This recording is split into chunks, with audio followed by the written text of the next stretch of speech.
Bonjour, bonjour, fidèles téléspectateurs.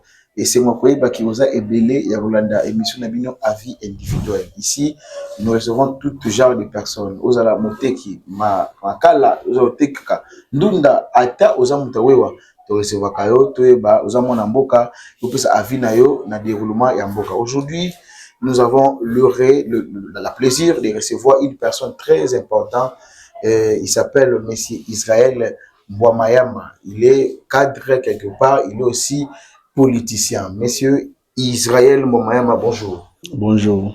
Ça fait tellement longtemps que Toyoka a vu Nayo par rapport à Marambo Yamboka. Sinon, je pense que vous allez bien. Oui, ça va, par la grâce de Dieu. Nous sommes bien portants. Merci les Sosunayo parce que c'est vrai, tu as abordé le sujet moi et Belé ou Yozana Yango. Donc, Bakongomani va tranquille. Très bien. On a attentivement et surtout pour s'abonner massivement à la chaîne. Voilà. Merci beaucoup. Très très important, vous s'abonner massivement à la chaîne et vous allez en tout cas, Monsieur Israël, aujourd'hui nous allons parler avec vous sur le dialogue. Vous êtes pour ou contre le dialogue intercongolais? Ça va, merci beaucoup pour la question. Je crois que sujet Oyo est un sujet un peu complexe. Vous êtes pour ou contre, comme maintenant nous na côté pour ou contre, parce que nous voulons un peu couiller banano, importance nano, il y a dialogue. Okay. Dialogue, eza eloko oyo esangisaka bato. Très bien. Soki bato baza na ba divergence na bisika moko boye na ba point moko boye esengaka ke bato il faudra que bakutana basolola ba harmoniser pour makambo ekende malamu. Maintenant, nous avons un cas na mboka na biso. Na mboka na biso, nous avons l'opposition et la majorité. Et il y a aussi l'opposition armée et l'opposition non armée. Les opposants, ils ont formé l'Isanga C64, Bazo Senga était Tokende na dialogue. Maintenant, avec qui dialoguer? Parce que j'ai eu à faire des émissions. Ceux qui botali na chaîne YouTube Nangai Fokim télévision. Betira la Fokim télévision. Bokoti Bomona. J'ai eu à faire des émissions concernant le dialogue. C'est vrai. Au jour d'aujourd'hui, je ne me contredis pas. Mais il faudra que tozongisa unité na kati ya mboka na biso Congo. Lelo oyo ba prêtre bato senga dialogue moko inclusif. Basango. Bato senga dialogue inclusif. Oyo lobi dialogue inclusif, c'est-à-dire dialogue wana il faudra que mutu nyonso a participer na kati ya dialogue wana. Pour un dialogue inclusif. Y compris Naba rebelle. Maintenant, maintenant, qu'est-ce qui se passe? C'est vrai, dans ce pays, nous avons un problème. Le problème, Nabiso Ezali que dans notre jus penza maturité te.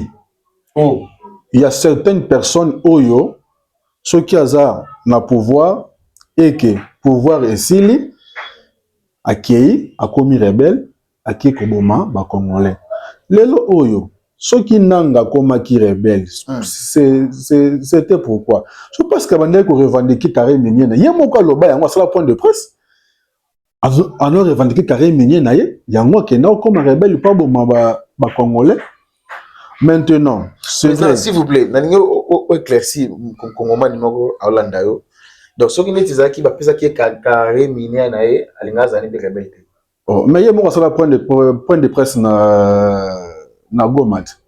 Alors bah que ce qui est à comment qui kuna ezala qui parce que ba botola qui est biloko na ye na kata biloko wana nyonso y compris na ba carré minier na ye ezala qui ba droit na ye. Non, droit c'est-à-dire quoi? Eza peut-être eloko oyo il y a joie qui yango. Mais il faudra aussi qu'il y ait bazula qui yango ndenge nini. Ce qui l'État aligné a récupéré eloko moko boye et que y ait place wana est-ce que azalaki na ba document oyo bandaki ko talisa ki réellement eloko wana eza ya ye point d'interrogation. Nayebi penza te. Mais to la kana habitude te ya ke basali eloko moko boye eza mabe, oui bien sûr, ce que ça mabe.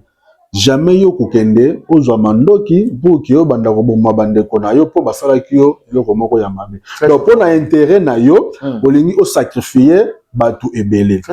Maintenant, par rapport au dialogue, dialogue inclusif.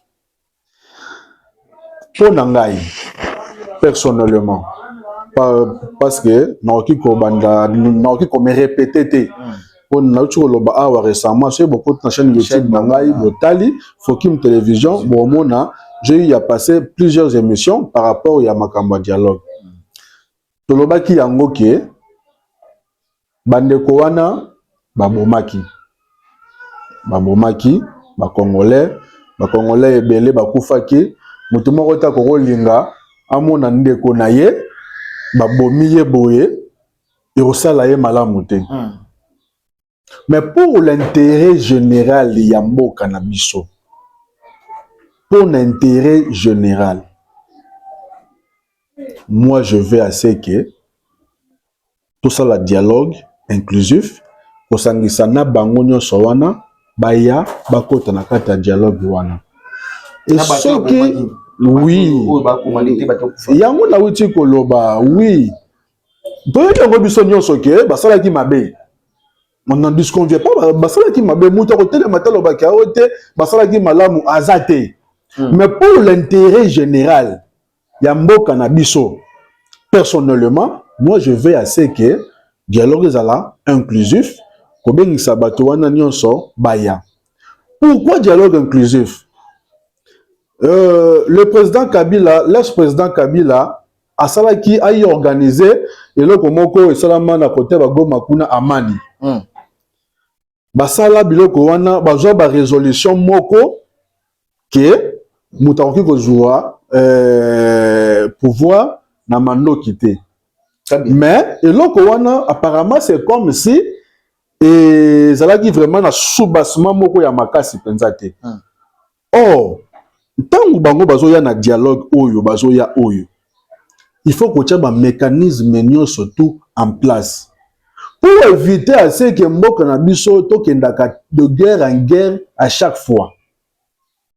Ceux qui bazu ba résolution moko ensemble qui a daté d'aujourd'hui mutu nyonso oyo akoluka asala guerre contre bandeko na ye contre mboka na ye ba signer chaque moko na CPI. Ce pays a mis Bengelaye déjà bien avant que ce qui est la soupçon. C'était ce pays a mis Bengelaye déjà à Kendekuna parce que Tolemi, on en a marre. Très bien. C'est pas que ceux qui pouvoir échapper yo, ceux qui ont eu gain de cause par rapport à Makamobane Koluka, pouf, Okemba Moko na Este. Deuxième piste de solution, si possibilité il y en a, lorsque tu rencontres un dialogue, pour Nanga, ceux qui troquent que joie, que capitale la biso Kinshasa et Kobipe côté Kuna, comme ça total la Goma, comme ça total la capitale comme na Goma, total la côté nini oyo, batuwa ba kobanda ko ya pour que ba banda ka hostilité na bango, pour banda ka kuna. Donc biso atoku na mboka kuna kuna capitale. Oh mais tout ça na ville, c'est bon kuna ba na mboka, ba na ville, ville à Goma. Très bien. Ville à Lubumbashi. Vous en avez question pour la Kinshasa. Question on na welinga na mutu. Expliquer ba Kongomani, c'est pour la la 4e fois, dialogue ça na mboka. C'est la première fois que tu es déjà. Non, il y a eu plusieurs dialogues et Salaman na mboka. Na mboka oh. Mais est-ce que le dialogue nous allons qui n'a pas garde-fou? Un point d'interrogation. Mais ba vanda ki ba sala ki dialogue na mboka oyo ba jiba compromis malamu te. Nanga sona tuna question monsieur le président. Mais c'est ce que nous voulons, c'est ce que nous demandons. Et ce qui président qui organisé dialogue, personnellement, pour te dialogue ezala, il y a que partager le pouvoir. Je ne suis pas pour. Oh, donc dialogue c'est ma dialogue va partager le pouvoir. Dans le dialogue nous sur salama tout le monde ezala que partage le pouvoir. Mais moi je ne suis pas pour ya que dialogue et salama pour na partage le pouvoir. Dialogue oyo nga personnellement na lingi et salama, ça dialogue pour na ba garde-fou ndenge ni tokotambusa mboka na biso na mikolo oyo ezali koya. D'accord. Merci beaucoup, Président. Aux en a raison, Makassi. Alors, on a mis le comment souka au préfet Bakongomani. Est-ce que stratégie oyo basango basa ila ya ubenga nanga oya bubi pa congolais na kuna na este baya a na kabila o asali biso babe aya a na mboka oyo bon te que les stratégies to eza politique bakanga bango ane mokaka. Non, ils ont stratégie à okanga mutute parce que ce balobi que non, bayeba kanga bango. Moi te que zo amplifier ka makambo sur Nicolas Makambo. En 2003, lorsque 1+4 et Salami Namboka oyo. Mutu nyonso ayebaki ke bandeko o bazalaki kuna biso awa Zaidi Ngoma abloka biso awa nini inga tulala molili awa botambola manzela boye kura ezate molili batu ba mondo na te. Mais pour l'intérêt général de la nation, l'ex-président Kabila a qui les kanesi akobengi sabango baya autour d'une même table pour na rosolola malgré formule ya rosolola ndabango na pesa ki pe malamu te parce que bacha ba mécanisme moko te pour na protéger population parce que lorsque bo sala eloko il faut retenir beaucoup plus compte la population. Merci président. Et là tout le monde oui ba dialogue salama déjà tu comprends que ba dialogue wana salama et aboutissant on a rien. C'est que au PC attends salami et salami nango et va aboutir parce que c'est pas la première fois. Non. D'ailleurs si que il va aboutir quelque chose. Tozolo baboye. Tolobi bien que ba dialogue et salama ki liboso et salama ki pona ba partage ya pouvoir. Et puis bazwa ki ba mécanisme moko te o ba chaki en place pour ba sécuriser to ba protéger population. Très bien. Mais cette fois-ci, nous voulons à ce que dialogue et salama et la pona protection ya population. Donc fallait leur lingage au pouvoir tout. Voilà, nous sommes arrivés à la fin de notre émission. En tout cas, à la prochaine. Est-ce qu'il fallait la lingage au pouvoir? Est-ce que dans 1664 tambola baolinga pouvoir ça dialogue boy nanga azu pouvoir té. Merci d'être fidèle à votre chaîne, surtout à votre émission Avis individuelle.